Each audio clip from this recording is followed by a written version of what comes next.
The dog started digging in the middle of the night, right where no one had ever touched the ground before. So what was buried there all along? Dirt sprayed against Caleb's boots as Bruno clawed at the frozen earth, growling low in his chest. The metal beneath finally rang, sharp, hollow. Caleb froze, breath fogging, hand instinctively reaching for a weapon he didn't have. Then the ground shifted. What do you think he just uncovered? The metal clanged once, sharp and hollow, somewhere behind the row of dumpsters. Caleb Walker was already awake before the sound finished echoing. His body snapped upright from the back seat of the truck, hand reaching under his jacket, fingers closing around nothing. For half a second, his breathing stopped, eyes scanning, left, right, mirrors, shadows, movement. Nothing, just wind pushing a loose sheet of tin against a rusted container. Caleb stayed still anyway, counting. 1, 2, 3. No footsteps, no voices, no shift in the dark. The tension didn't leave all at once. It never did. It drained out slow, like a leak he couldn't patch. He leaned back against the cracked leather seat. The inside of the truck smelled like old oil and cold fabric. Idaho night pressed in through the windows, wide, empty, indifferent. In the passenger seat, Bruno lifted his head. The German shepherd didn't bark, didn't move much at all, just watched the darkness through the windshield, ears forward, body quiet but ready. Caleb rubbed his face with both hands. Stubble scraped against his palms. He hadn't shaved in days, maybe longer. A faint hum filled the air. Not real, just something his brain hadn't let go of. It sounded like a generator, low and constant, the kind that used to run at night in the desert. He could almost smell dust and hot metal. He exhaled slowly. "Not there," he muttered under his breath. Bruno's ears twitched. The phone rang. Caleb froze again. The sound cut through the silence like it didn't belong there. Not loud, but wrong. Out of place. Bruno stood before the second ring. Not startled, not confused. Alert, like he'd been waiting for it. Caleb stared at the phone sitting in the cup holder. It buzzed against plastic, rattling slightly with each ring. Unknown number. It rang again, and again. Caleb let it go to the fourth before picking it up. "Yeah." There was a pause. Then a woman's voice, soft, practiced. "Is this Caleb Walker?" His eyes stayed on the windshield. "Depends who's asking. I'm calling from the VA Medical Center in Helena, Montana." Bruno shifted, sitting upright now. Caleb didn't move. "We've been trying to reach you regarding your father, Mr. Thomas Walker."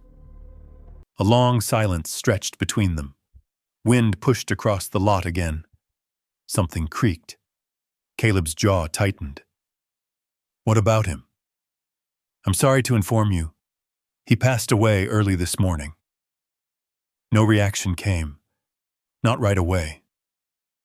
The words landed somewhere, but not where they were supposed to. The woman kept going, filling the space. He was alone at the time, peaceful. There were no complications reported. Caleb's grip tightened on the phone. "How long?" he said, voice flat. "Before you called me." Another pause. "He listed you as next of kin. It took some time to locate updated contact information." Caleb looked down at the cracked dashboard. "Figures. We have his personal belongings here. There's no one else on file. We were hoping you could—" "I'm not coming for a funeral. That's understood. But his belongings." Silence again. Caleb glanced at Bruno. The dog was watching him now. Not the road, not the dark. Him. Caleb looked away first. "I'll be there," he said. The line went quiet for a second, like she hadn't expected that answer. "Thank you, Mr. Walker." We'll have everything ready. The call ended. Caleb didn't lower the phone right away. The night felt different now. Not louder. Not quieter. Just shifted. He set the phone back in the holder. For a long time, he didn't move. Bruno stepped across the seat and rested his head against Caleb's arm. Caleb didn't react at first. Then, slowly, he reached up and ran his hand along the dog's neck. Thick fur, warm, solid, still here. Didn't think they'd call, he said. Bruno didn't move. Caleb let out a breath that shook more than he expected. He hadn't seen his father in years. Not really. A few calls, short ones, mostly silence on both ends.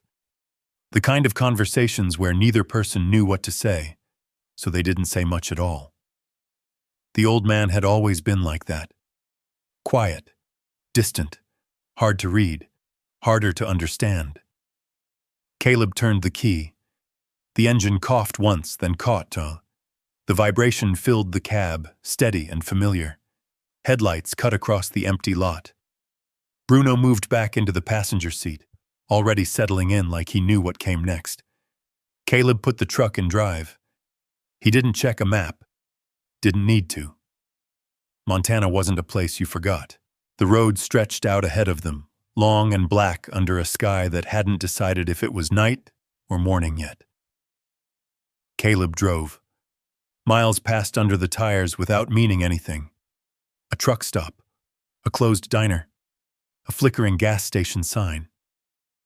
At one point, a semi roared past in the opposite direction. The blast of air rattled Caleb's windows. For a split second, headlights. Too bright. Too fast. His hands tightened on the wheel. A flash. Sand. Heat. A convoy stalled in the road. Radio static screaming in his ear. Contact left! Contact left! Caleb blinked hard. The highway snapped back into place. Empty. Quiet. Just asphalt and distant hills. His breathing was shallow. Bruno leaned closer, pressing against his leg. Caleb exhaled through his nose, slow. Not there, he said again. He kept driving. Hours later, the sky turned gray. Mountains began to rise in the distance, dark shapes against the light. Montana. Caleb didn't turn on the radio. Didn't stop for coffee. Didn't think about what he was going to find. The man he had spent most of his life trying not to become was gone. And somehow, that didn't feel like relief. Just unfinished. Bruno lifted his head as the first sign for Helena came into view. Caleb didn't slow down. He kept his eyes on the road. Whatever was waiting for him there. It was the last thing his father had left. And for reasons he couldn't explain yet, it didn't feel small. The VA hospital smelled like disinfectant and old coffee. Caleb stood just inside the entrance for a moment longer than necessary, letting his eyes adjust, not to the light, but to the space. Wide hallway, 2 exits, reception desk to the right, a security guard half asleep near the vending machines. He mapped it without thinking. Bruno walked close at his side, quiet, controlled. Not a service dog on paper, but anyone watching would have assumed he was. A nurse with a badge that read. Patrice looked up from behind the desk. Mr. Walker? Caleb gave a short nod. Her smile was gentle, practiced, the kind that didn't ask questions. I'm sorry for your loss. He didn't respond. She didn't push it. We have your father's belongings ready.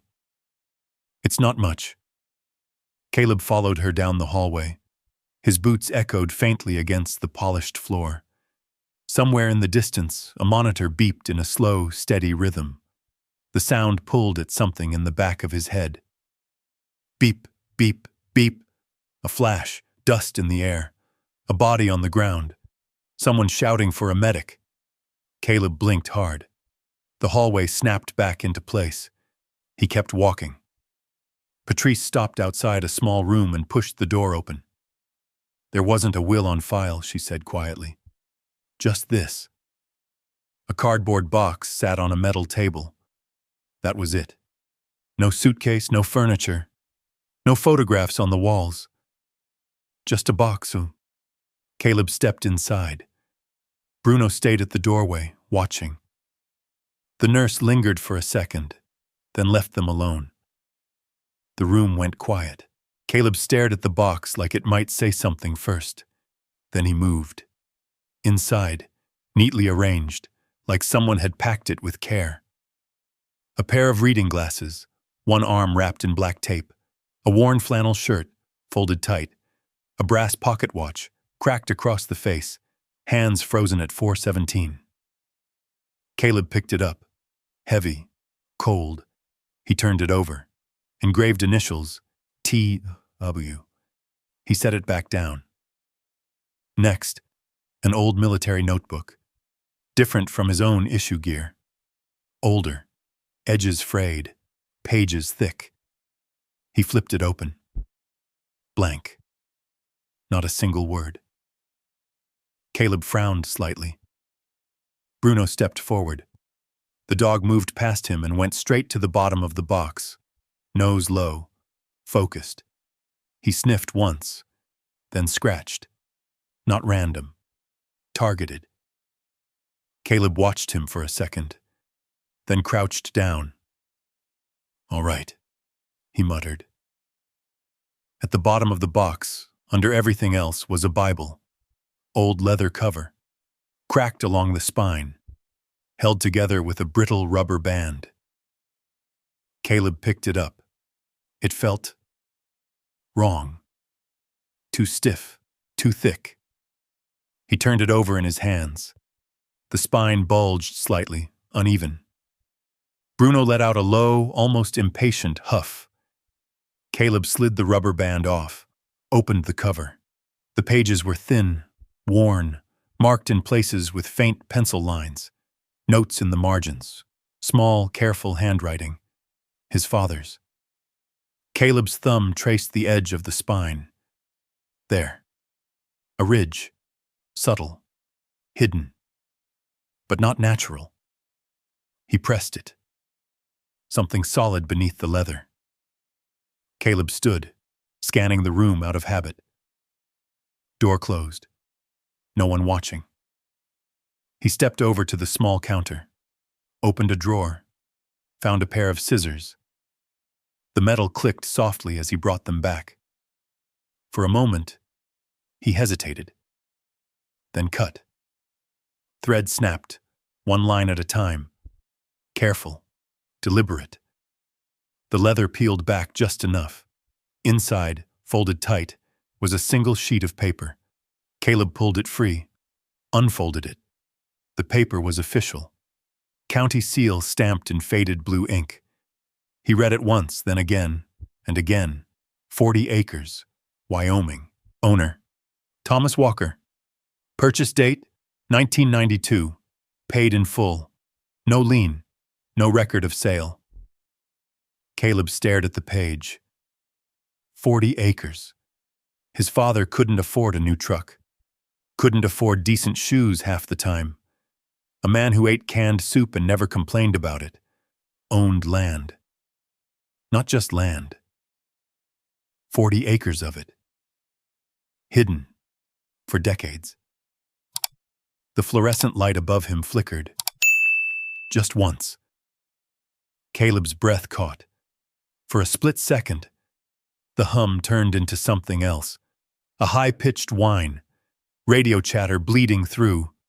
Walker, we've got movement, left side. Gunfire cracked through the air. Caleb flinched. The paper crumpled slightly in his grip. The room snapped back. Silent. Still. His chest rose and fell, too fast. Bruno stepped closer, pressed against his leg. Solid, grounding. Caleb forced his hand to relax, smoothed the paper out. 40 acres. No explanation, no note. Nothing else hidden in the spine. Just that. He folded it carefully this time, not like evidence, like something fragile. He slipped it into his jacket pocket, looked back at the box. Everything else suddenly felt smaller. The watch, the glasses, the shirt. All of it pieces of a man he thought he understood, but didn't. Not even close. Caleb picked up the box, walked out without saying anything. Patrice looked up as he passed. "Everything all right?" she asked. Caleb paused. "Just long enough." "Yeah," he said, but his voice didn't match the word. Outside, the air felt colder, sharper, different. Bruno jumped into the passenger seat without being told. Caleb set the box down in the back, then stood there, hand on the truck door, staring out at the empty parking lot. 40 acres. Hidden. Why? He got in, started the engine, didn't turn on the radio, didn't check directions, just sat there for a second, thinking, or trying to. Bruno watched him, waiting. Caleb exhaled slowly, then shifted into drive. If the old man had spent his whole life keeping something buried, Caleb wasn't going to walk away from it now, not this time. The highway thinned out an hour past Helena. Traffic disappeared first, then the billboards. Then the cell signal dropped to a single bar before vanishing altogether. Caleb didn't check his phone again after that. The map he'd pulled up earlier was still in his head, just a line cutting south, then breaking off into smaller roads that barely counted as roads at all. Wyoming, 40 acres, no address, just coordinates. Bruno shifted in the passenger seat, nose low, watching the landscape change. Pines replaced open fields. The mountains rose slow and steady, like something waking up. Caleb drove with one hand on the wheel, the other resting near his thigh. Not relaxed, never relaxed, but steady. Every few miles he checked the mirrors. No cars, no dust trails, nothing following. Old habit. Didn't matter where he was. The road narrowed. Asphalt turned to cracked pavement, then gravel. The truck rattled under him, suspension complaining with every dip and loose stone. Caleb slowed, eyes scanning the tree line. Gaps, shadows, places someone could hide if they wanted to. He caught himself doing it. Again. He didn't stop. Bruno leaned forward slightly, ears twitching. "You smell something?" Caleb asked. No answer, of course. But the dog didn't settle back. A few minutes later, the road split without warning. No sign, no marker. Just two directions and no reason to trust either one. Caleb eased the truck to a stop. Engine idling, silence pressed in around them. He stared ahead, then left, then right. The coordinates said he was close. Close didn't mean anything out here. Bruno stood, stepped across the seat, moved toward the passenger window, nose almost touching the glass. He sniffed once, then turned his head, left, held it there, still. Caleb watched him. A long second passed. Then Caleb shifted the truck into gear and turned left. "All right," he said quietly. "Your call." The gravel got rougher. Branches scraped along the sides of the truck, nails on metal. The trees closed in tighter. Sunlight filtered through in broken patches, flickering across the windshield. Flicker. Light. Shadow flicker. Caleb's grip tightened. For a split second. Rotor blades. Dust storm. Men running low across an open stretch. Move! Move! His heart kicked hard against his ribs. Then it was gone. Just trees. Just the road. He exhaled slowly through his teeth. Bruno shifted closer, pressing his shoulder against Caleb's leg. Grounding. Caleb nodded once. "Yeah," he muttered. The road dipped sharply, then climbed again. At the top, it flattened out and disappeared. Not ended, just faded, like no one had driven it in years. Caleb stopped again, engine humming low. "This is it?" he said under his breath. The coordinates said yes. The land ahead was thick with trees. No fence, no gate, no sign anyone owned anything out here. He cut the engine. The silence that followed felt heavier than before. No wind, no distant cars, just stillness. Bruno jumped down first. Paws hit dirt soft but certain. He didn't wander, didn't circle. He picked a direction and started walking, straight into the trees. Caleb grabbed the paper from his jacket, checked it one more time. 40 acres. He folded it again, stepped out of the truck. The air smelled different here. Damp earth, pine. Something clean but untouched. He shut the door quietly. No slam. Old habit. Bruno was already a few yards ahead, moving slow, deliberate. Not running, not excited. Tracking. Caleb followed, each step careful, boots pressing into soft ground, leaving clear prints. He noticed that, automatically. Fresh soil, no other tracks. Not recent, anyway. Good. Or maybe not. Hard to tell. They moved deeper into the trees. The light shifted as the canopy thickened. Shadows stretched longer. The air cooled. Caleb adjusted his pace to match Bruno's.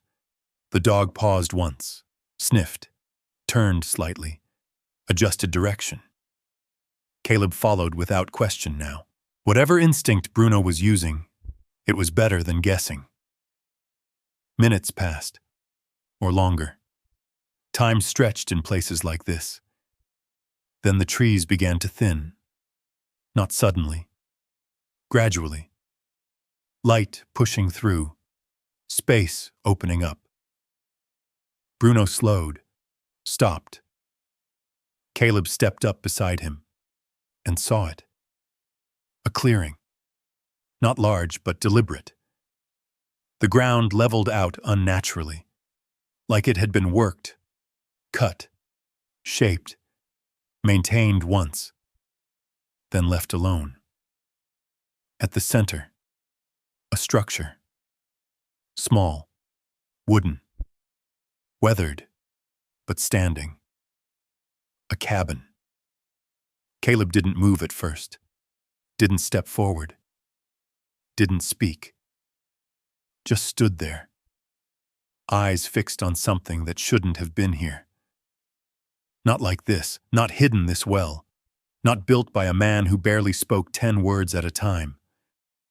Bruno took one step forward, then another, slow, careful, like he understood this place mattered. Caleb followed. Every instinct in his body was awake now. Not fear, not exactly. Something sharper, focused. He scanned the edges of the clearing. Tree line, roof line, windows. No movement, no sound. Just that cabin, waiting. Caleb stepped onto the clearing. The ground felt firmer here, packed, intentional. He exhaled slowly. "All right," he murmured. Bruno moved ahead of him, straight toward the cabin. Then, without warning, the dog veered sharply to the right, toward the back, nose down, fast now, different. Caleb's body reacted before his mind caught up. He followed, hand tightening, eyes scanning again. Something had changed. Bruno wasn't exploring anymore. He'd found something. And whatever it wasn't small. Bruno moved faster now, not running blind, not chasing, locked in. Caleb followed close, boots cutting through low brush, branches snapping softly underfoot. His breathing stayed steady, but everything else tightened. shoulders, jaw, the way his eyes flicked from shadow to shadow. The back of the cabin came into view, and beyond it, the ground dipped slightly, then leveled out into a narrow strip of cleared earth. Not natural, too even, too deliberate. Bruno stopped at the edge of it, nose pressed low. Then he started digging, fast. Dirt kicked back in sharp bursts, paws working with purpose, not curiosity. Caleb stepped up beside him. "What is it?" No answer. Just the sound of claws tearing into packed soil. Caleb crouched, brushing dirt aside with his hand. Wood. Flat. Buried just beneath the surface. His pulse slowed, but deeper. Focused. He cleared more of it. A square outline began to form. Edges tight. Measured. Not random. A hatch. Caleb stood, scanning instinctively. Tree line. Roof line. No movement. Still clear. He reached down and gripped the edge. Pulled. It didn't move. Locked. He exhaled slowly. Of course. Bruno stepped back, watching. Caleb wiped his hands on his jeans, then looked around the clearing again. Something this intentional wouldn't be left without access. He moved toward the cabin.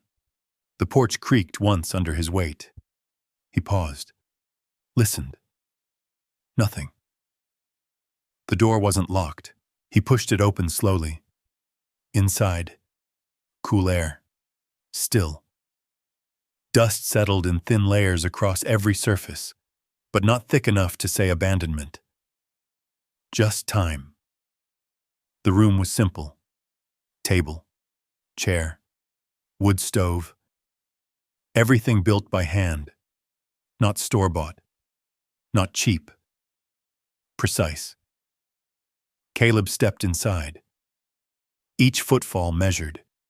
He moved through the space the way he used to clear rooms. Angles first. Corners.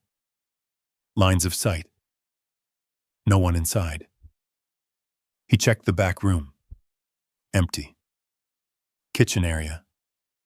Clean. Too clean. Like someone had cared how this place would look, long after they were gone. He noticed the wall near the door. Hooks. Tools. A single iron key hanging alone. Caleb stared at it, then reached out and took it. Cold. Heavy. He turned it in his fingers once, then walked back outside. Bruno was waiting by the hatch. Didn't move. Didn't look away. Caleb stepped down into the soft dirt, brushed the remaining soil clear from the edges, then slid the key into a rusted metal lock hidden beneath the lip of the wood. It fit. Of course it did. He turned it. A dull click echoed beneath the ground. Caleb paused, listened again. Nothing. He lifted the hatch. This time, it opened. Slow, heavy, air rushed out from below. Cool, dry, old. A narrow set of steps disappeared into darkness. Bruno stepped forward immediately, stopped at the edge, waited. Caleb looked down into it. Black.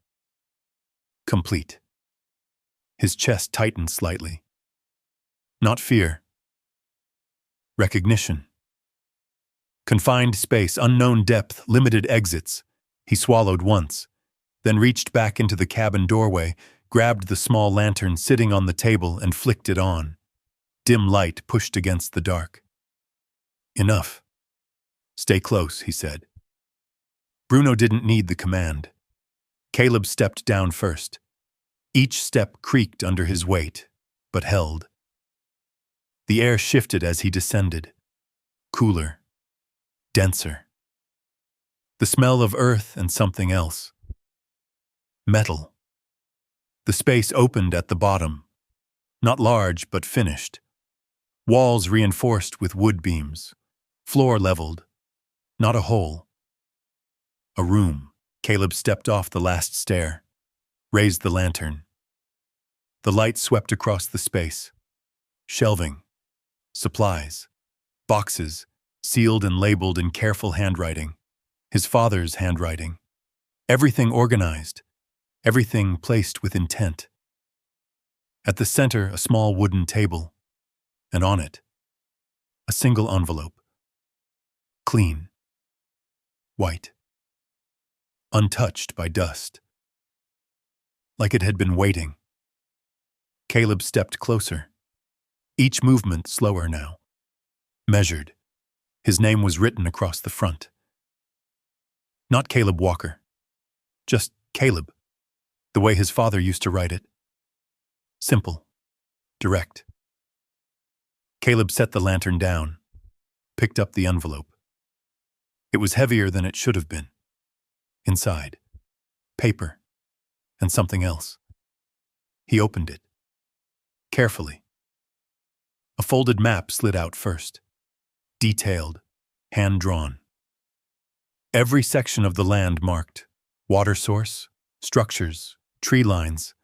More than property. A system. Underneath it, a letter. Caleb unfolded it. The paper crackled softly in the quiet. He read, Caleb, if you're standing here, then you didn't walk away. Good. That means I guessed right about you. Caleb's jaw tightened. He kept reading. This place isn't what it looks like from the outside. It's not just land. It's something I built, in case you ever needed it. You'll understand more as you go. Start with the water, then the north side. Don't rush it. Everything here has a purpose. I didn't say what needed saying when I had the chance.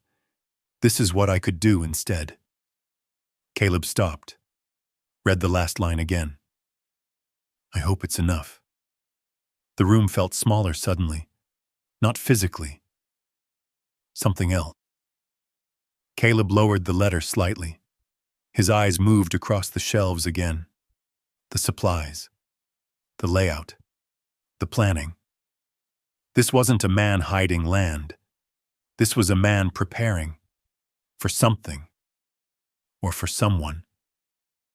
Bruno stepped closer, pressed his side against Caleb's leg. Caleb exhaled slowly. The sound echoed faintly off the walls.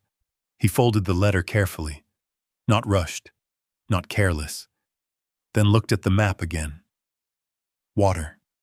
North side. Instructions, not suggestions. He picked up the lantern, turned toward the stairs. Whatever his father had built here, this wasn't the end of it. It was the beginning. Caleb stepped out of the bunker into daylight that felt sharper than before. The air hit differently now, colder, cleaner. Or maybe he was just noticing it for the first time. Bruno climbed out behind him, shaking dirt from his coat, then turned in a slow circle, eyes scanning, ears tracking, body alert. Caleb pulled the hatch closed, covered it again with loose soil the way it had been, not hiding it, restoring it. He stood there a moment, looking at the ground. Then he pulled the folded map from his jacket, unfolded it carefully. The lines were precise. Too precise. Each section labeled in his father's handwriting. Not rushed, not guessed. Measured. Water source. North ridge. Storage. Confirmed. Garden plot. Seasonal. Caleb's eyes narrowed slightly. This wasn't a man improvising. This was planning. Layered. Intentional. He folded the map again and looked toward the tree line. North side. Let's see it, he muttered. Bruno was already moving, not rushing, just choosing a direction and committing to it. Caleb followed. The terrain shifted as they moved north. The ground sloped upward, roots pushing through the dirt like veins. Rocks broke through in uneven patterns, forcing Caleb to adjust his footing. His pace slowed naturally, not from fatigue, from awareness. Every step placed with purpose. He paused once, crouching low. A broken branch, fresh, not snapped by age. Weight, recent. His eyes lifted slowly. Tree line. Still. No sound. He stayed there for 3 seconds. 5. Then stood again. "Keep moving," he said quietly. Bruno didn't look back. After another 100 yards, the sound reached them. Faint at first, then clearer. Water. Running. Caleb slowed, approached from an angle instead of straight on. Old habit. Never walk into an unknown point head on. He circled slightly, coming in from higher ground, and then he saw it. A narrow stream cut through the rock, clean and steady. Not wide, but strong enough to matter. The water ran through a sarmaued channel, subtle, but there, shaped, directed. Caleb stepped closer, knelt, ran his hand through it. Cold, clear, no debris, not untouched, maintained. He followed the flow with his eyes. It didn't just pass through, it was being guided. Small stones placed along the edges, reinforced in sections, and then a pipe. Half buried, running from the stream downhill, toward the cabin. Caleb stared at it, then let out a slow breath. "Of course you did," he said under his breath. Bruno drank from the stream, then lifted his head quickly, ears forward. Caleb froze. The shift was immediate. Everything tightened again. "What is it?" Bruno stepped away from the water, moved 2 steps toward the trees, stopped.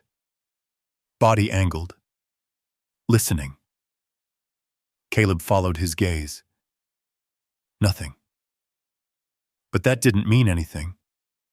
He moved quietly, stepping to Bruno's side, lowering his center of gravity without thinking, listening. Wind brushed through the branches, leaves shifted. Then, a sound. Faint, distant, metal, not natural, not wind. Caleb's eyes narrowed. Direction, west side. Not close, but not far enough to ignore. Bruno let out a low, controlled growl. Not loud, not panicked. A warning. Caleb placed a hand lightly against his neck. "Easy," he murmured. The sound didn't come again. Just silence. But it lingered, like something that had already happened. Caleb stayed there longer than necessary, counting again, tracking the space, then slowly, very slowly, he stood upright. "Not now," he said quietly. Bruno didn't relax, but he stepped back. Caleb turned his attention back to the stream, the pipe, the system. He followed it downhill. It led straight back toward the cabin, disappearing beneath the foundation. Water, independent, sustainable, no need for outside supply. Caleb stepped around the back of the cabin again and saw more. Raised soil beds, covered but structured. A garden, dormant now but built for cycles. Wooden frames reinforced at the corners. Measured spacing. Nothing random. He moved past that. To the side of the cabin, a small shed. Door slightly ajar. Caleb pushed it open. Inside, tools, organized, not scattered. Axes sharpened, blades oiled, handles worn smooth from use, but maintained. Everything placed where it belonged. He ran his hand over a workbench. Dust. But not neglect. Just time. Bruno stepped inside behind him, then froze, head snapping toward the doorway. Caleb turned instantly. Nothing there. But the dog didn't move, didn't blink. Then, footsteps. Not loud, but real this time. Somewhere beyond the clearing. Caleb's posture shifted completely, weight balanced, breath controlled, eyes locked toward the sound. Bruno moved in front of him, not retreating, guarding. The footsteps stopped. Silence again. Long, heavy. Caleb didn't chase it, didn't call out. He just stood there, waiting, listening. Minutes passed, or seconds.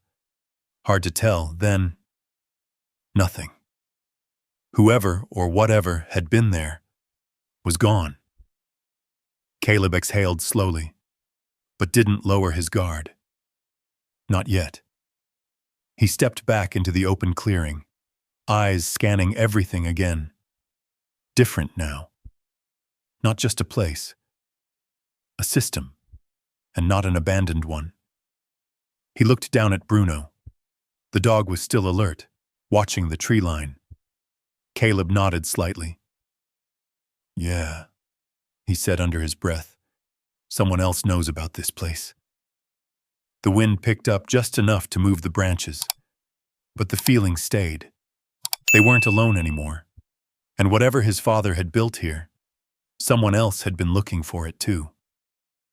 Caleb didn't say anything for a while after that. He just stood in the clearing, eyes moving, measuring distance, angles, timing. The kind of quiet thinking that wasn't really thinking at all, just instinct arranging the world into something survivable. Bruno stayed close, no longer wandering, watching, waiting. Caleb finally turned back toward the cabin. "Inside," he said. Bruno moved first. Caleb followed, closing the door behind them without a sound. The cabin felt smaller now, not because it was, because the outside wasn't empty anymore. He moved to the table, pulled the map back out, flattened it with one hand. North side. Water. Storage. He'd seen all that. But there was more. Small marks he hadn't paid attention to before. Symbols. A line near the western edge. Faint. Almost erased. A circle. Unlabeled.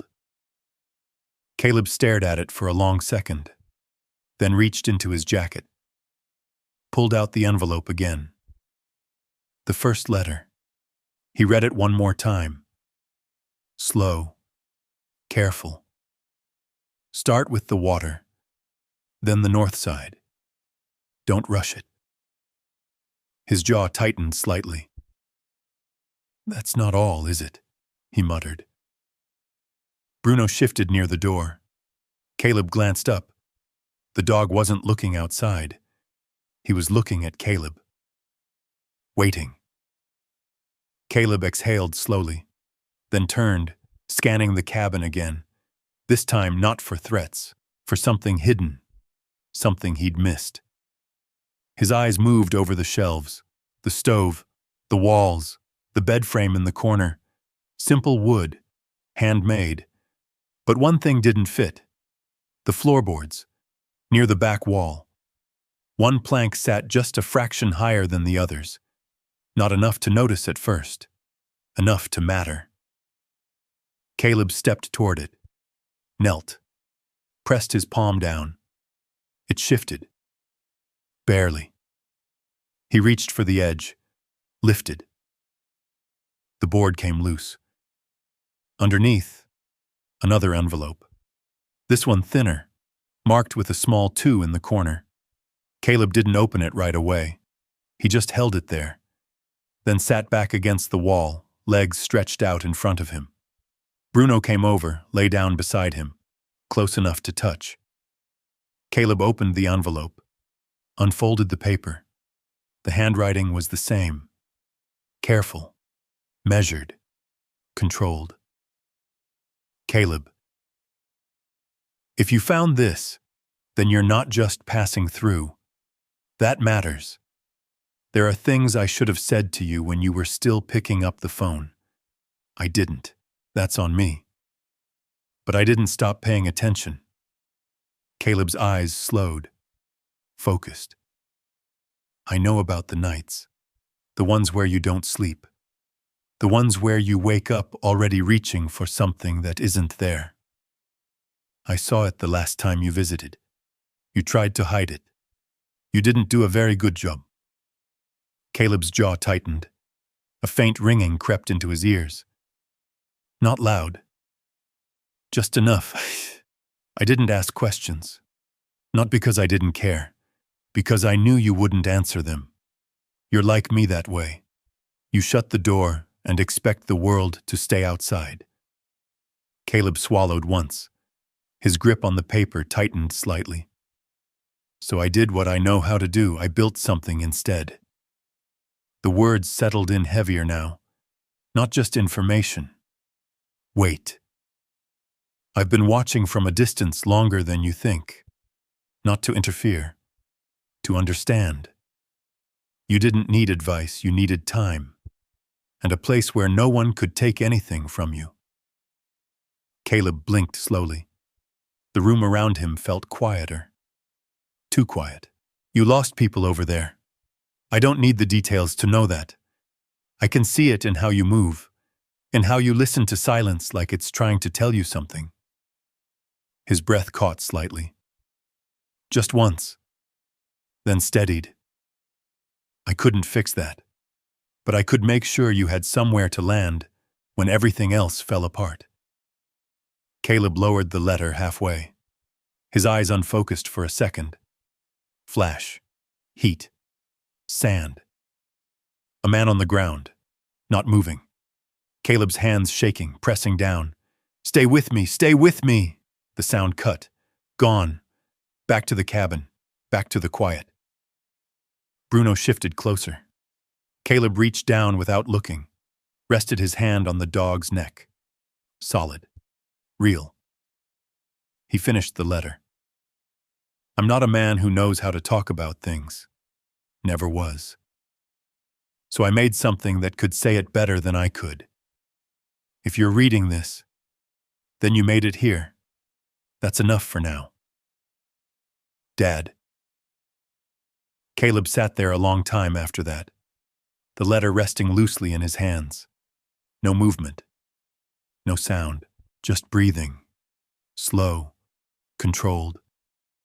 He read it again. Not because he needed to, because he wasn't ready to put it down. His father had known. Not everything, but enough. The nights. The way Caleb moved through space like it could turn on him. The way silence never really stayed silent. He'd seen it, and said nothing. Caleb let out a breath that felt heavier than it should have. Yeah, he muttered quietly. That sounds like you. No anger in it. Not anymore. Just something else, something harder to name. Bruno lifted his head slightly, watching him. Caleb folded the letter, carefully, slower than before, then slid it into his jacket. His eyes moved back to the map on the table, to the faint mark near the west side. The circle, unlabeled.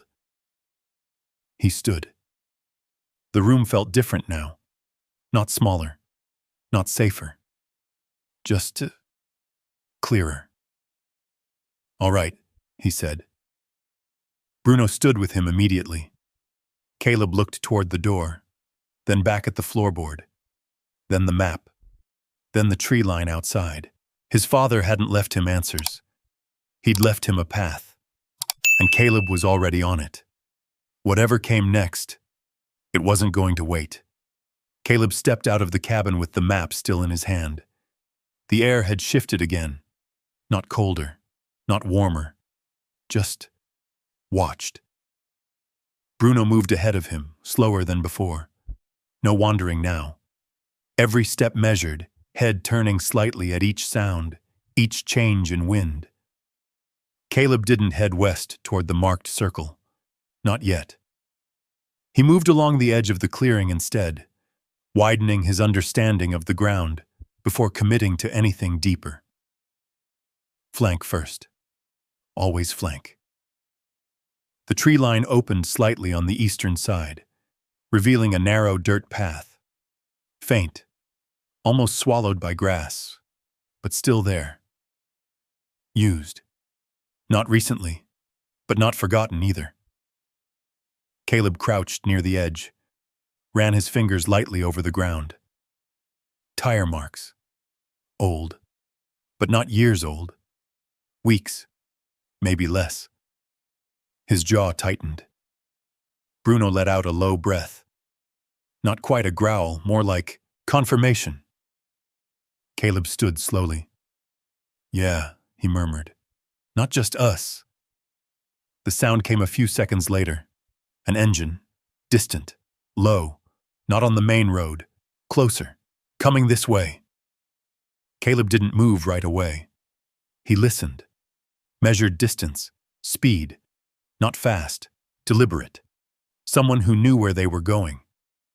He turned. Inside. Bruno didn't hesitate. They moved back toward the cabin, Caleb keeping his steps light despite the open ground.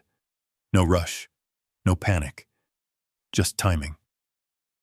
He slipped inside, closing the door halfway, enough to hide movement, not enough to trap sound. Bruno positioned himself beside the wall, angled toward the entrance. Caleb moved to the window, not directly in front, offset. He crouched slightly, using the frame as cover. The engine grew louder. Gravel. Then, it stopped. Silence dropped hard after it. Caleb didn't breathe for a second. Then a door opened, closed. Boots on dirt. Slow, unhurried. Not searching, not afraid. Someone who thought they belonged here. Caleb's eyes tracked the shadow passing the window. Male, middle-aged, maybe older. Posture upright, not military, but steady. Bruno's ears lifted, but he didn't bark. The man stepped onto the porch. The wood creaked. A pause. Then a knock. 3 times. Firm. Not aggressive. Not polite either. Caleb stayed still. The knock came again. "Anybody home?" the man called out. His voice carried easy, like someone used to open land. Caleb waited 1 more second, then stood up, opened the door. The man on the porch didn't flinch. Tall, lean, weathered face under a faded cap. Work shirt rolled at the sleeves. Eyes sharp, but not hostile. They studied each other in silence for a moment. Then the man nodded once. "You Walker's boy?" Caleb didn't answer immediately. "Depends who's asking." The man's mouth twitched slightly. "Name's Earl Jenkins. Got a place about a mile up that ridge." He jerked his thumb back toward the trees. "Been keeping an eye on this land a long time." Caleb stepped out onto the porch. Bruno stayed just inside, watching. "Why?" Caleb asked. Earl shrugged one shoulder. "Because your old man asked me to. That landed harder than expected." Caleb's expression didn't change, but something shifted behind his eyes. "He didn't mention you," Caleb said. Earl let out a quiet breath through his nose. "Doesn't surprise me." The 2 men stood there, the space between them filled with more than just air. Earl glanced past Caleb into the cabin, then back. "You found it, didn't you?" he said.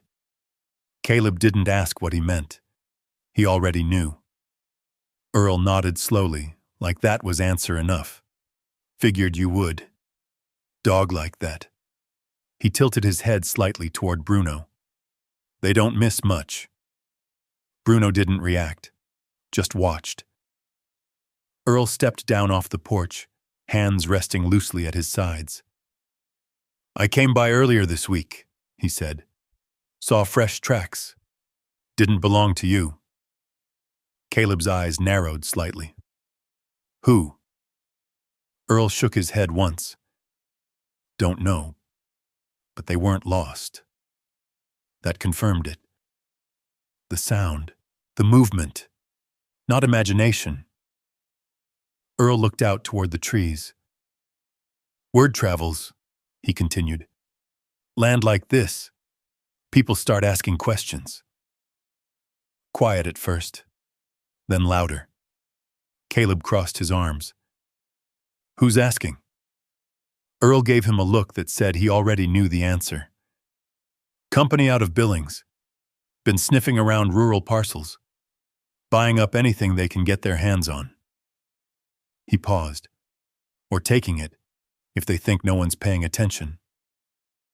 Caleb's jaw tightened. "They got a name?" Earl nodded. "Yeah. But names don't matter much. What matters is they've been back here twice already." Caleb didn't move, didn't speak. Earl studied him for a moment, then said quietly, "Your father didn't build all this just to let it get taken." Silence again. Wind moved through the trees this time, softer than before. Bruno stepped forward slightly, placing himself just behind Caleb's leg. Earl noticed, gave a small nod. "Good dog," he said. Then he reached into his pocket, pulled out a folded piece of paper, held it out. Caleb took it, opened it. A phone number. "Handwritten, if you see anything," Earl said. "Or if they come back. Call me. I'm close enough to hear trouble before it starts." Caleb folded the paper, slipped it into his jacket. Earl stepped back another pace. "Welcome to it," he added, glancing around the land. "Took your old man 30 years to build something most folks wouldn't understand in a lifetime." Caleb looked out across the clearing. The cabin, the trees, the hidden systems beneath it all. Then back at Earl. "Yeah," he said quietly. "I'm starting to see that." Earl gave one last nod, then turned and walked back toward his truck. The engine started again, faded slowly as he drove off. Caleb stood on the porch long after the sound was gone. Bruno remained beside him, still watching the tree line. Caleb exhaled slowly. "They're coming back," he said. Bruno didn't move, didn't need to. Caleb looked down at the map again, then toward the west side. The circle. Unlabeled. If someone else was looking for something, that was where they'd start. And Caleb wasn't going to let them get there first. He didn't wait for daylight. By the time the sky dipped into that deep blue just before night, Caleb was already moving. No lights, no noise, just the map in his hand and Bruno at his side. They cut west through the trees, following the faint line Caleb had traced earlier. The ground sloped unevenly, forcing him to slow his pace, stepping where the earth held firm, avoiding loose rock that could give him away. Bruno moved ahead, then circled back, never more than 10 yards out. Checking, always checking. Caleb kept low, not crouched, just lowered enough to break his outline between the trees. The air had gone still again. No wind, no insects, nothing. That kind of quiet didn't happen by accident. He stopped, raised one hand slightly. Bruno froze instantly. Caleb listened. Nothing at first. Then, a click. Metal. Close. Too close. His body reacted before his mind finished the thought. He shifted left, pressing against the trunk of a pine, breath held tight in his chest. Bruno slid beside him, silent. Another sound. Boot on dirt. Slow. Careful. Not wandering, searching. Caleb angled his head just enough to see past the bark. A shape moved between the trees. Dark jacket. Flashlight. Off. The man stepped forward, scanning the ground, looking for something. Caleb's jaw tightened. He wasn't alone. A second figure appeared behind the first. Lower. Heavier. Both moving in a loose pattern, covering space without speaking. Not professionals, but not careless either. Caleb's eyes tracked their movement. Distance. 20 yards. No direct line yet. Bruno's muscles tensed. Caleb placed a hand against his neck. Steady. The first man stepped closer. 5 more steps, then 10. He was heading straight toward the marked area, toward the circle on the map. Caleb shifted his weight. Options moved through his head fast. Engage. Avoid. Redirect. The second man broke off to the right, flanking without knowing it. Closing space. Bruno let out the smallest sound, barely more than breath. The first man stopped, head lifted, listening. Caleb didn't move, didn't blink. The man took another step forward. And that was it. Too close. Caleb moved. Fast. Low. 2 steps out from behind the tree. Stop. His voice cut through the silence like a blade. Both men spun. One reached for something at his waist. Bruno launched. A blur of muscle and force, hitting the man square in the chest before he could react. They went down hard, air knocked out in a sharp grunt. The second man stumbled back, hands up. Hey, we don't want trouble! Caleb closed the distance in 2 strides, grabbing the man's wrist and twisting just enough to drop him to his knees. Then you came to the wrong place, Caleb said, voice low. Bruno stood over the first man, teeth bared, a deep growl vibrating through his chest. The man on the ground froze completely. Call him off, he choked. Caleb didn't take his eyes off the second man. Tell me why you're here. We're just surveying, the man stammered. Company sent us. Land check, that's all. Surveying what? Caleb snapped. The man hesitated. That was answer enough. Caleb tightened his grip slightly. The man winced. All right. We heard there was something out here. Old structures, maybe a water source. Look, we don't even know what it is yet. Caleb's gaze sharpened. Someone had told them. Or they'd found something. Either way, too much. Bruno's growl deepened. Then, a sharp crack. Not loud, but wrong. Bruno yelped. The sound cut straight through Caleb. The dog staggered back, weight shifting off his front leg. Caleb's head snapped toward him. Bruno! The first man had moved. Fast. Too fast. A small metal tool in his hand. Swinging again, Caleb reacted. 1 step. 1 strike. The man dropped hard, tool clattering into the dirt. Caleb didn't follow up. Didn't need to. The fight was already over. Silence rushed back in. Heavy. Broken only by Bruno's breathing. Caleb dropped to 1 knee beside him. Hey. Bruno's leg was bleeding. Not deep, but enough. The dog held still, but his body was tight, fighting instinct and pain at the same time. Caleb pressed his hand gently against the wound. Stay with me. The words came out before he could stop them. Same words, different place, different time. His chest tightened. Flash. Hands covered in blood. Stay with me. Caleb blinked hard, shook it off, not now. He tore a strip from his sleeve, wrapped it tight around Bruno's leg. The dog didn't pull away, didn't make another sound, just watched him. Trusting, always trusting. Caleb tied it off, checked the pressure. Good enough for now.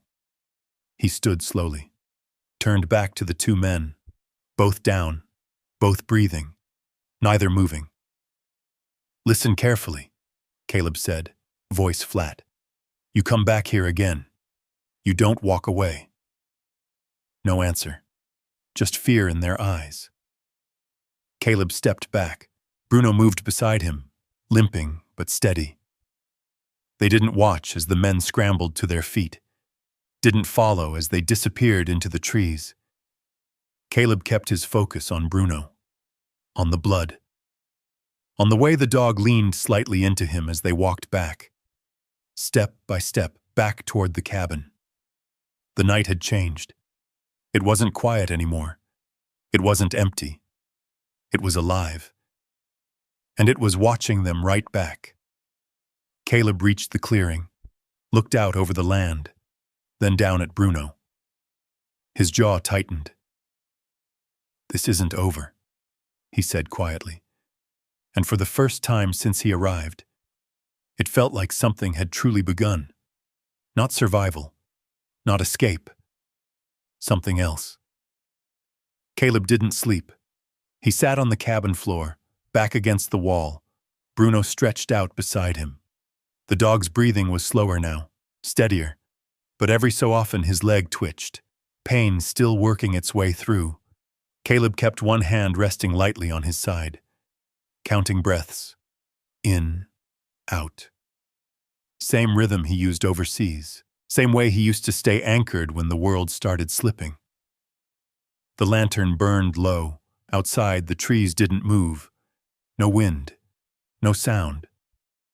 But Caleb didn't trust it anymore. He stood just before dawn, moved quiet, checked the perimeter again. Wide circle this time, not just the clearing. Tracks, 2 sets, boots, fresh. He followed them for 20 yards before stopping. They hadn't just wandered. They'd been heading somewhere. Straight line. Purpose. Caleb turned back, grabbed the map, spread it across the table. His eyes traced the marks his father had left. Cabin, well, storage. Then that circle. Further out. West side. Same direction the men had been moving. He looked down at Bruno. The dog was already watching him, waiting. Caleb nodded once. "Yeah," he muttered. "We're not done." They moved out slower this time. Bruno limped, but he didn't hesitate, didn't fall behind. If anything, he stayed closer, closer than before. Caleb adjusted his pace to match. Step for step, the land shifted as they moved west. Less open. Thicker brush, rockier ground. Elevation rising just enough to change the angle of everything. Caleb scanned constantly. Tree lines, shadows, breaks in the terrain, looking for anything out of place. Then Bruno stopped. Not a full stop, a shift. Subtle, head tilted, nose low. He moved forward 3 steps, then dug, hard, fast. Caleb dropped beside him, cleared dirt with both hands, roots, loose soil, then plastic. He froze, carefully pulled it free. A sealed bag. Inside, a folded paper, another letter, and something else, smaller, metal. Caleb opened the bag, hands steady. He unfolded the paper first, same handwriting, same tight lines. Letter number 3. He didn't read it yet. Instead, he reached for the metal piece. Cold, flat, a keycard, military, old, worn at the edges. Caleb's pulse shifted. Not faster, sharper. He looked up, scanned the area again. This wasn't random. This was layered, built in stages. Bruno moved again, not digging this time. Walking. Slow. Following a line Caleb couldn't see. Caleb stood. Followed. 10 yards. 15.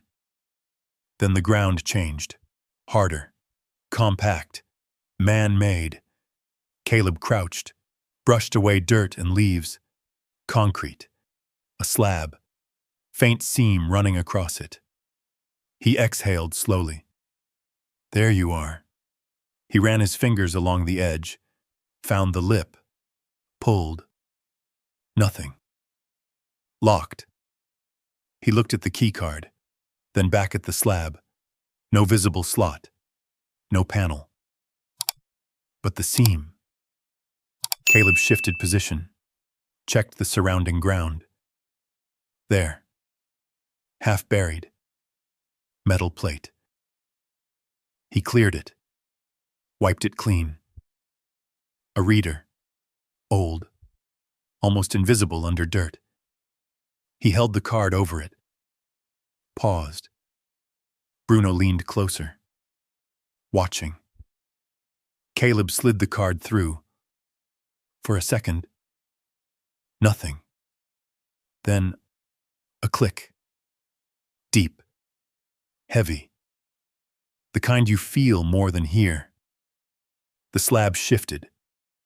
Just enough. Caleb stepped back as it slowly lifted. Air rushed out. Cold, stale, different. Not earth, not decay. Contained, controlled. A bunker. Bruno let out a low sound. Not fear. Alert. Caleb waited. Listened.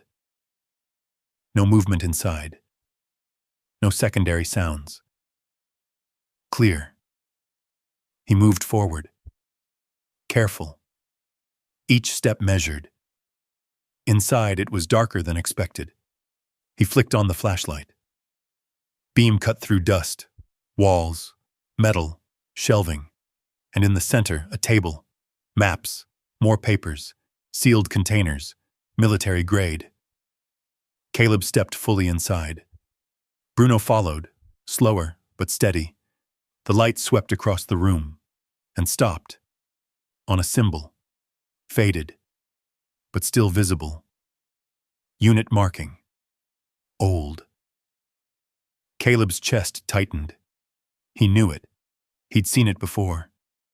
Not his unit, but close enough. Same operations, same regions, same war. His father hadn't just built a farm. He'd built a fallback, a contingency, a place designed to last when everything else failed. Caleb swallowed hard, then looked down at the letter still in his hand. He unfolded it slowly. The paper cracked slightly at the edges. He read, and the silence inside that bunker grew heavier with every line. Bruno moved closer, sat beside him, shoulder against his leg, grounding him, keeping him there, keeping him from slipping back into something darker. Caleb didn't rush, didn't skip ahead. He read every word, and when he finished, he didn't move, didn't speak. He just stood there, in the dim light, in the place his father had hidden, understanding, for the first time, that none of this had ever been about land. It had always been about survival, and someone had just tried to take it from him. Caleb folded the letter carefully, slipped it into his jacket, then looked around the bunker again, slower this time, more deliberate. Every detail mattered now, every piece, and because whatever this place was, it wasn't just his anymore, not if others knew. He turned toward the entrance, toward the light above. Bruno stood with him, ready, always ready. Caleb nodded once. We finished this, and this time, there was no hesitation left. Caleb stepped deeper into the bunker, not cautious anymore, deliberate, the kind of movement that came after a decision had already been made. Bruno followed close, shoulder brushing Caleb's leg, his limp more noticeable now, but ignored. The dog's ears stayed forward, tracking every small sound, every shift in the stale air. Caleb swept the flashlight across the walls again. Shelves lined with sealed containers, ammo crates, old but preserved, medical kits, vacuum-packed, water filtration systems, maps layered over maps, pinned and repinned, routes marked in pencil, then scratched out and redrawn. Fallback points, escape lines, supply rotations. It wasn't random. It was doctrine, simplified, civilian-built, but still structured. Caleb exhaled slowly. His father hadn't just prepared, he'd planned, for years. Caleb set the flashlight on the table, angling the beam across the papers. Then he pulled the letter from his jacket. His fingers tightened around it for a second. Then he opened it again.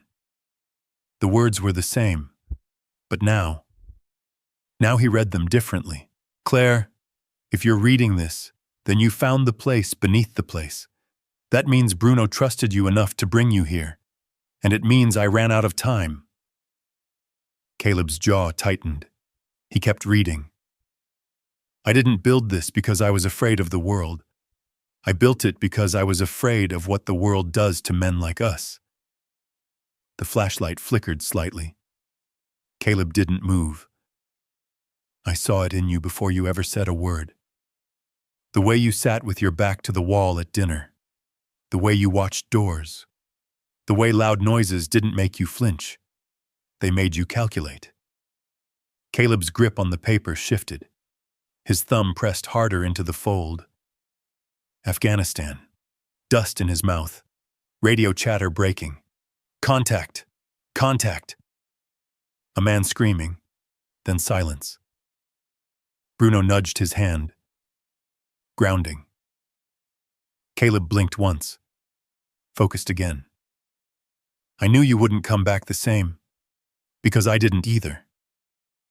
The room felt smaller. Not physically. Something else. Caleb read on. This place isn't a farm. It's a reset point.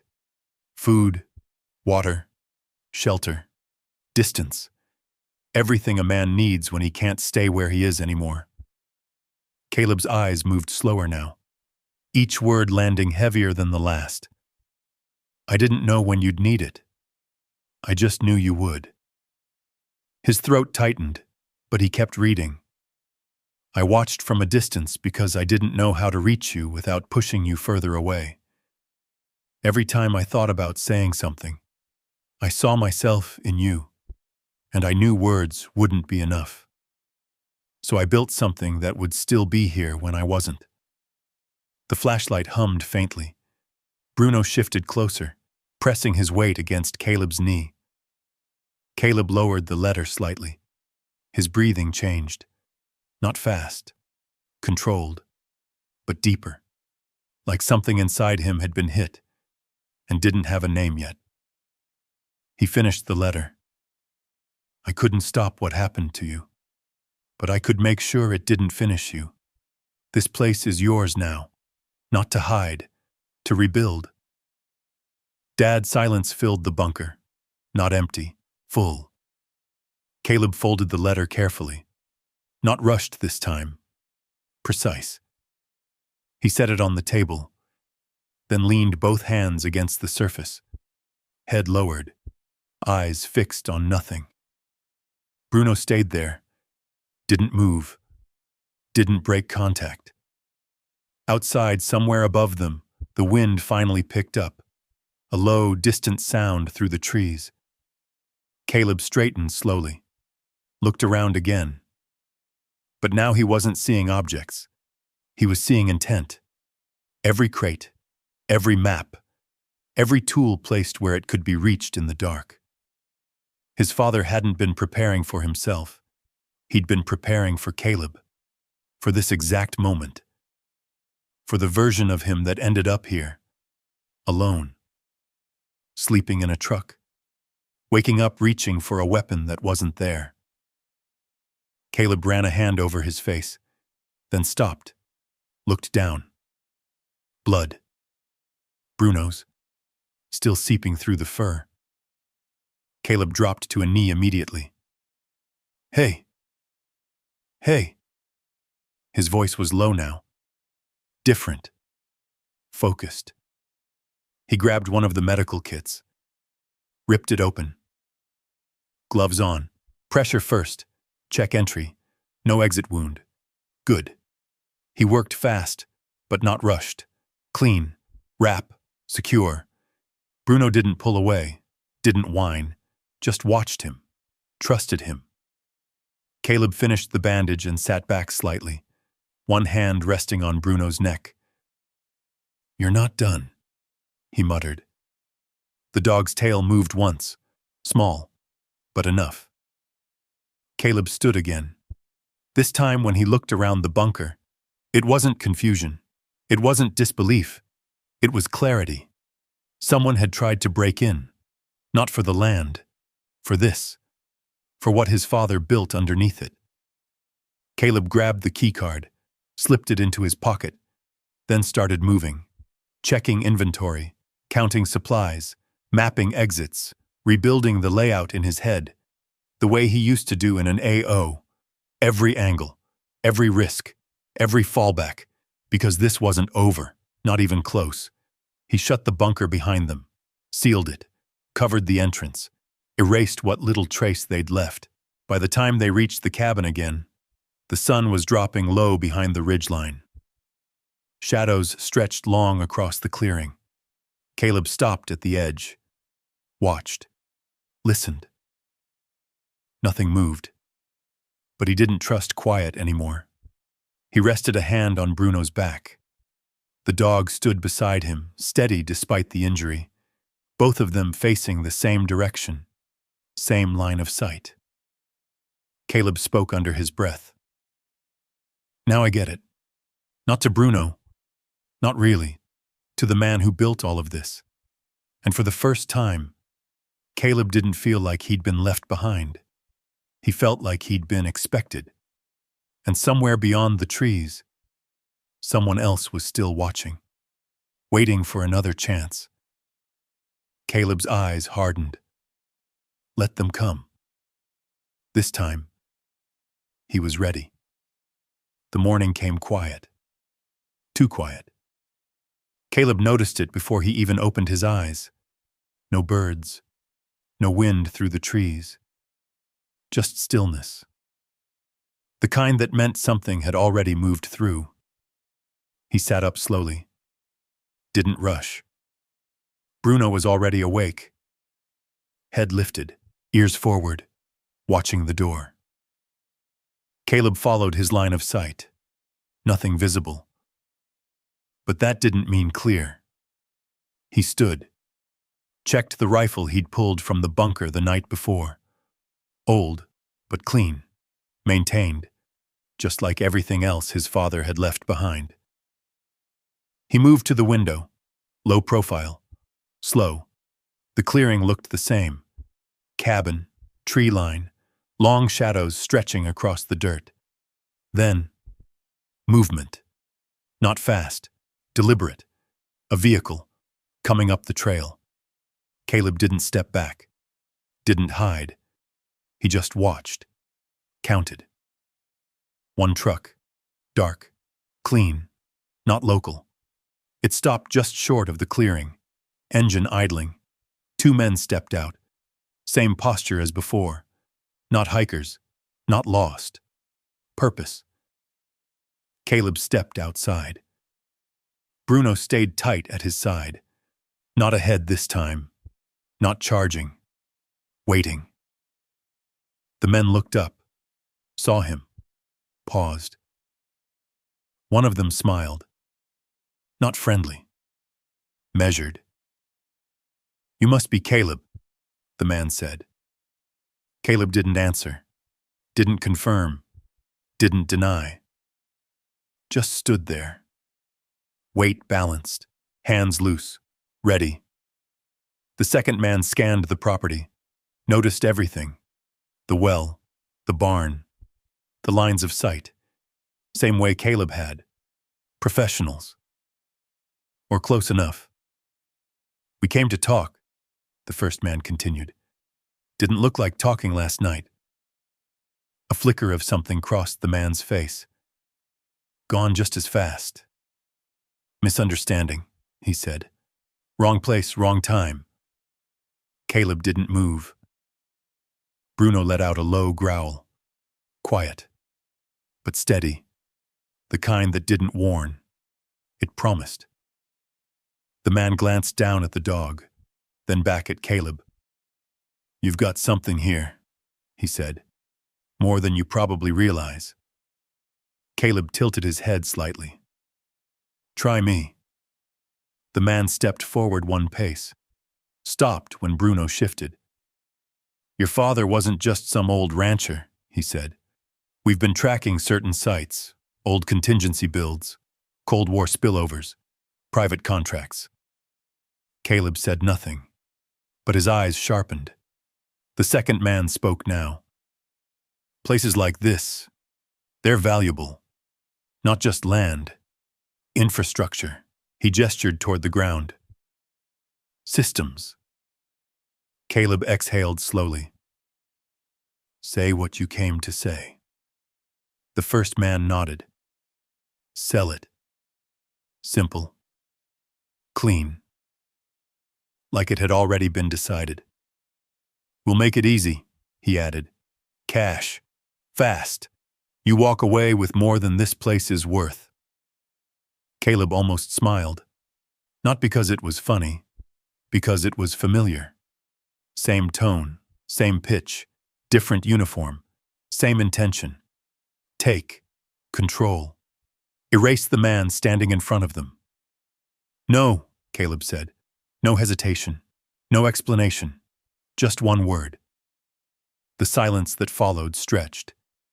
The second man shifted his stance. Uncomfortable now. The first man didn't smile anymore. You should think about that. I did. A beat. Then, we can make this difficult. Caleb took one step forward. Not aggressive, not threatening, just enough to change the distance. I've had worse. The man studied him. Really looked this time. Not at the land, at Caleb. Saw something. Did the math. Afghanistan. Iraq. Didn't matter. He recognized it. The kind of man who didn't bluff. Bruno stepped forward too. Shoulder aligned with Caleb's leg. Bandage still visible. But he didn't falter. Didn't hesitate. The second man muttered something under his breath. The first one raised a hand slightly. All right, he said, not backing down, but adjusting. We'll be in touch. Caleb didn't respond, didn't follow, just watched them turn. Watched them get back into the truck, watched them drive out. Didn't relax until the engine sound was gone. Even then, he waited, counted. 5 minutes, 10. Only then did he lower the rifle. Bruno exhaled, a long breath. Caleb reached down, ran a hand over his neck. You did good. The dog leaned into it, just slightly. But it was there. Caleb looked out over the land again. Different now. Not unknown. Not temporary. Defined. Contested. But his. Footsteps behind him. He turned instinctively. Earl Jenkins stood near the edge of the clearing, hands in his jacket pockets, watching the road. Figured they'd come back, Earl said. Caleb nodded once. You know them? Type, Earl replied. Not names. He looked at Caleb. You staying? Caleb glanced at the cabin, then the tree line, then down at Bruno. The dog met his eyes, didn't look away. Caleb turned back to Earl, yeah. Earl gave a small nod. Then you're gonna need help. Caleb considered that. Didn't answer right away. Didn't say no either. For the first time in a long time, he didn't default to alone. The wind picked up again, moving through the trees, carrying sound back into the clearing, life returning. Caleb stepped forward, stood in the center of it, not passing through, not hiding from it, holding it. And for the first time since everything fell apart, he wasn't trying to leave. He was holding the line. Morning settled differently now, not quiet in a threatening way, not the kind that made Caleb count exits before his eyes even opened. This was steady. Wind moving through the trees, distant birds coming back, the kind of sound that didn't demand a reaction, just existed. Caleb sat on the cabin steps, elbows resting on his knees. Bruno lay stretched beside him, head low but eyes open, tracking movement across the clearing out of habit more than need. The bandage had been changed twice, clean, tight, healing. Caleb reached down, fingers pressing gently along the edge of the wound. Bruno didn't flinch, didn't pull away, just shifted slightly closer. "You're stubborn," Caleb muttered. The dog's tail thumped once against the wood. Not playful, just acknowledgement. Across the clearing, Earl was working near the fence line, not asking, not directing, just showing up, fixing what needed fixing. Caleb watched him for a while, then stood, walked out into the open. No scanning, no checking corners, just walking. It felt wrong at first, exposed, but he didn't correct it, didn't drop into that old pattern. Not this time. He reached the well, checked the flow. Strong, clean, just like the letter said. He moved through the property slowly, touching things, not inspecting. Recognizing. The cabin, the tools, the ground itself. His boots pressed into dirt that had been worked for decades. Not abandoned, not forgotten. Waiting. He stopped at the edge of the orchard. Rows stretching out in quiet order. Each tree spaced with intention. Each line straight, measured. He stepped between them, hand brushing against rough bark. Bruno followed, closer now than ever, not scouting ahead, staying with him. Caleb moved deeper into the rows, until the cabin was out of sight, until the land felt bigger again. But not empty, never empty. He stopped, turned slowly, took it all in. And for the first time, there was no pull to keep moving, no urge to leave before something went wrong. No weight telling him this wasn't his place to stay, just ground. Solid. Still. Enough. He exhaled. Long, slow. Bruno sat beside him, looked up, waiting. Caleb rested a hand on his head. "You found it," he said quietly. The dog leaned into it. Not pride, not expectation, just presence. They stood there a while longer.